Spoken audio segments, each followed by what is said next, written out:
So some are living in mansions and some are living in holes. The social inequality, the economic inequality between two people living in a similar society is seen in every part of the world. So the poet is trying to say that the country or the city that he's been living in, there are some people who are lucky enough to live in palaces, mansions, kothis, bungalows, big houses, palatial, comfortable houses. And there are some people who are living in holes, there are some people whose living conditions are just beyond imagination. They are living in just in inhuman conditions. So this is the social inequality that he's talking about. The rich are very rich and the poor are very rich, very poor. There are some people who have more than what they could ask for, and there are some people who are struggling to survive.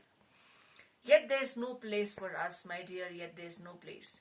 So the poet is trying to say is that these people who are living in holes are, maybe they are homeless, they're living on the streets, they are living in very small houses.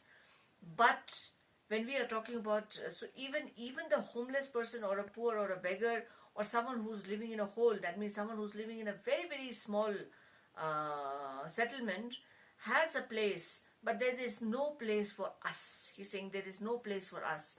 Us has been particularly referred to all the refugees who are not welcome in that country and who've been given shelter by that country, but the people of that country are not appreciating or not welcoming them.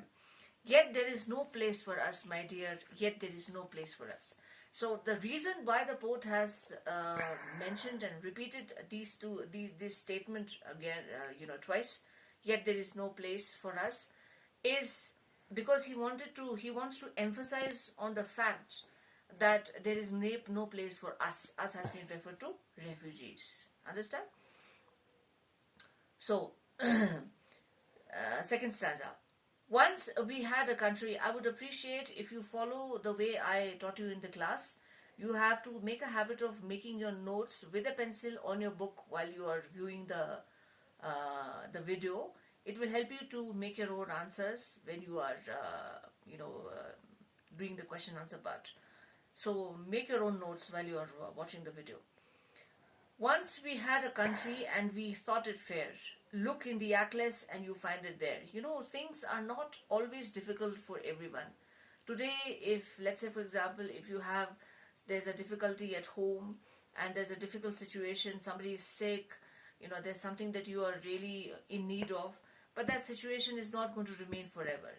There are happy times and there are sad times. I hope you agree with that. In the same way, the poet is trying to remember his own country, his own native country, wherever he came from. Once we had a country, we thought it fair. So he's talking about things were not so difficult, starting, in the beginning. We used to live in our own country. Understand this thing, the poet is not only talking about his own life, he's writing this poem on behalf of all the refugees. So when he's talking about me or us, he's talking about every refugee, wherever they are. So he's trying to say that once when we used to live in our country, we had a very wonderful life, like how normal citizens live in their own country. We also used to live in our own country, and life was quite good. Fair means it was a very comfortable life. There was no fear of being thrown out. There was no fear of being sent back, things like that. Look in the atlas and you'll find it there. And he's like, you must have used atlas in your geography classes. So atlas is the pictorial book which describes every country and every continent and everything in the world. So he's trying to say, the poet is trying to say, why don't you look at our country in the atlas and you'll find it there, and you'll see that how beautiful our country is. Whatever reasons were that forced the refugees to leave their country, apart from that, but they did belong to a very beautiful and they used to live there happily. We cannot go there now, my dear, we cannot go there now. Again, the poet has repeated this statement twice, which purposely shows the significance, the importance of this line, that he's trying to mention it repeatedly that we cannot go back to that beautiful country where we came from, where we belong, where our forefathers lived. Why? Because we were forced to leave that country. So that country is no longer our home, you know. When we are talking about refugees, refugees does not only confine to people who were forced to leave their own countries, place of origin, and come to come and take shelter in a new country.